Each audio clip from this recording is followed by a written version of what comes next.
बिस्मिल्लाहिर्रहमानिर्रहीम। अस्सलाम वालेकुम नाजरीन। रात का खाना छोड़ने के नुकसानात।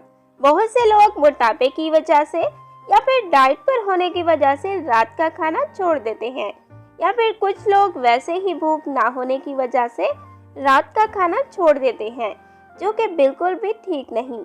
रात का खाना छोड़ देना सेहत के लिए बहुत नुकसानदेह है।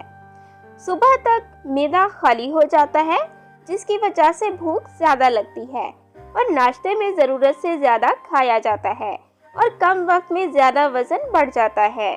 शुगर लेवल कम होने की वजह से तबीयत सारा दिन खराब रहती है, चक्कर भी आते हैं और नींद भी ज़्यादा आती है। हाजमे का निज़ाम बुरी तरह मुतासिर हो जाता है। आपका दिन अच्छा नहीं गुजरता और आप कोई काम ठीक से नहीं कर पाते। इसलिए ज़रूरी है कि रात के खाने को स्किप ना किया जाए।